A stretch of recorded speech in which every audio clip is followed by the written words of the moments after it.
Jangan marah dulu ya, tapi bulan memang sedang menyusut dan mengerut seperti anggur yang berubah menjadi kismis.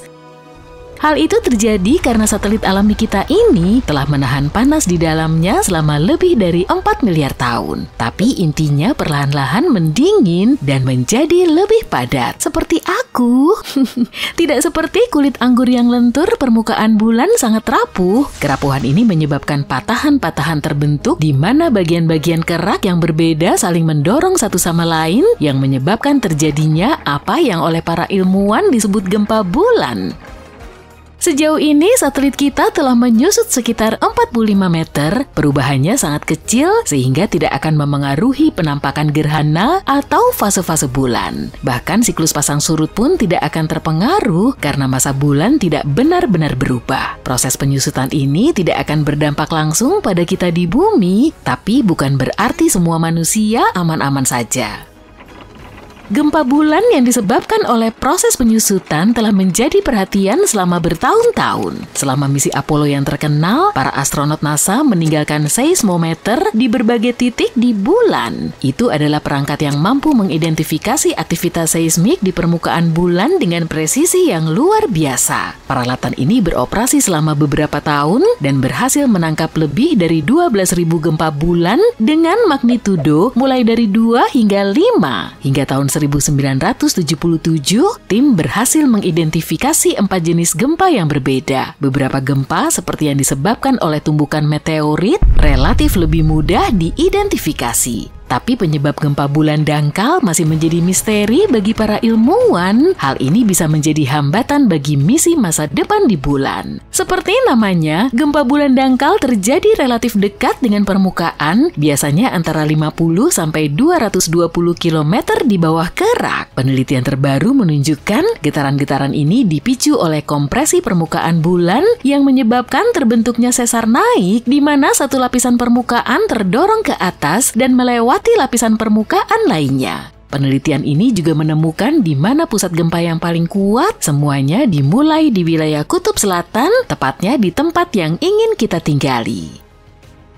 Ketertarikan terhadap Kutub Selatan bulan memuncak pada tahun 2023 ketika misi Chandrayaan-3 dari India berhasil mendarat dan mengerahkan sebuah penjelajah untuk menjelajahi area tersebut. NASA juga memiliki rencana untuk tempat yang sama dan tujuan ambisius mereka adalah membawa astronot ke sana untuk pertama kalinya. Misi Artemis 3 yang dijadwalkan pada tahun 2026 saat ini memiliki 13 lokasi pendaratan potensial di Kutub Selatan yang diwakili oleh kotak biru di sini. Salah satu opsi terletak di dalam fitur geologi yang disebut The Gerlach Rim 2 yang merupakan area strategis untuk eksplorasi. Mungkin ada es di sana karena sebagian wilayahnya gelap gulita, tapi lokasi ini cukup dekat dengan area yang memiliki sinar matahari yang sangat penting sebagai sumber tenaga. Sekarang lihatlah titik-titik merah muda di peta yang sama. Titik-titik ini menunjukkan kemungkinan epicentrum gempa bulan terkuat yang direkam oleh misi Apollo. Artinya patahan di area tersebut bisa jadi masih relatif muda dan berpotensi aktif yang merupakan bahaya nyata bagi kru Artemis 3. Para astronot akan melakukan perjalanan ke orbit bulan selama 30 hari dan 2 anggota kru akan turun ke permukaan menghabiskan waktu sekitar 1 minggu di Kutub Selatan. Perjalanan mereka di bulan akan sangat menantang karena suhu ekstrem di wilayah yang dibayangi bayangan permanen ini. Kehadiran gempa bulan dan kemungkinan longsor hanya menambah bahaya dalam misi ini karena fenomena ini jauh lebih menakutkan daripada gempa bumi. Gempa bulan terkuat yang pernah tercatat berkekuatan 5,7 skala Richter, kamu mungkin berpikir itu bukan masalah besar, mengingat negara-negara seperti Chili, Kolombia, dan Papua Nugini pernah mengalami gempa dengan kekuatan yang sama pada tahun 2023 tanpa kerusakan yang berarti. Tapi tarikan gravitasi di bulan relatif lebih lemah daripada di bumi, jadi apa yang terasa seperti getaran lembut di planet kita mungkin merupakan peristiwa yang benar-benar mengguncang di sana. Hal ini terjadi karena kita tidak terhubung dengan permukaan bulan sekuat di bumi, sehingga gelombang seismik bisa menyebabkan permukaannya bergerak lebih bebas. Ada juga perbedaan besar dalam hal durasi. Gempa bumi biasanya berlangsung antara 10 hingga 30 detik, dengan beberapa di antaranya berlangsung hingga 2 menit. Gempa bulan bisa berlangsung lebih lama lagi. Satelit kita pada dasarnya adalah bola yang padat, kaku, dan kering. Jadi ketika gempa mengguncang permukaan bulan, getarannya akan beresonansi dengan kuat tanpa bisa diredam secara alami. Gempa bulan bisa berlangsung selama 10 menit atau bahkan lebih lama lagi, dan getaran-getaran kecil bisa bertahan berjam-jam setelahnya. Temuan baru tentang gempa bulan dangkal ini tidak akan mengubah lokasi pendaratan potensial untuk Artemis 3 dan juga tidak akan mempengaruhi durasi misi. Hal ini karena memperkirakan secara akurat seberapa sering suatu wilayah tertentu mengalami gempa sangat sulit dan tidak dapat diprediksi. Yang diketahui oleh para ilmuwan adalah bahwa gempa dangkal ini tidak terlalu umum dan menimbulkan risiko rendah untuk misi jangka pendek di permukaan bulan. Tapi situasi ini akan berubah total jika kita mempertimbangkan hunian jangka panjang di bulan, dan itu bisa terjadi lebih cepat dari yang kita harapkan. Misi Artemis 3 merupakan langkah pertama yang penting menuju kolonisasi ruang angkasa. Tiongkok juga membuat langkah pertama untuk membangun pangkalan bulan permanen di Kutub Selatan pada tahun 2040.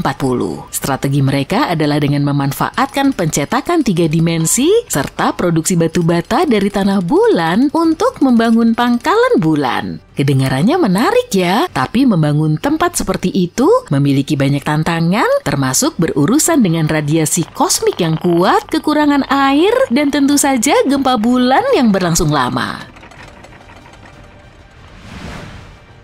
Selama miliaran tahun, permukaan bulan dihantam oleh asteroid dan komet, menyebabkan serpihan-serpihan yang terus-menerus pecah akibat hantaman tersebut. Karena itu semua material permukaannya cukup longgar, jadi ketika terjadi gempa, lereng-lereng di area yang sama bisa menjadi rentan terhadap tanah longsor atau patahan baru yang terbuka. Pemukiman di masa depan yang terletak terlalu dekat dengan lereng yang tidak stabil ini dapat membahayakan semua orang yang tinggal di dalam pangkalan bulan. Debu bulan menambah kerumitan lain karena tanpa erosi atau air yang melicinkannya, debu bulan dapat mengeras hingga sekeras kaca.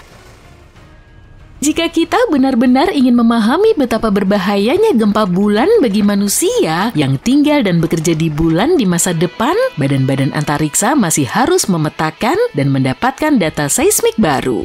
Dan bukan hanya dari Kutub Selatan, tapi juga dari seluruh satelit.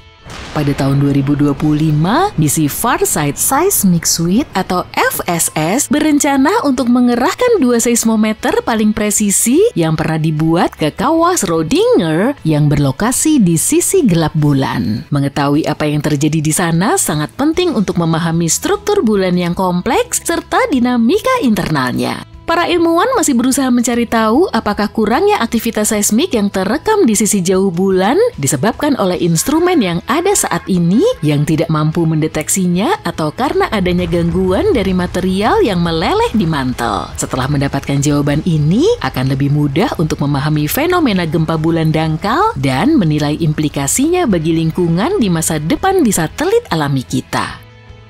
Kamu mungkin pernah mendengar bahwa bumi juga menyusut, tapi prosesnya berbeda. Pada dasarnya bulan mengecil karena intinya mendingin secara alami. Inti bumi juga mendingin, tapi planet kita memiliki kerak yang terdiri dari lempeng-lempeng tektonik, tidak seperti bulan yang hanya memiliki satu lempeng. Jadi energi dari inti bumi menggeser lempeng-lempeng itu atau keluar melalui letusan gunung berapi.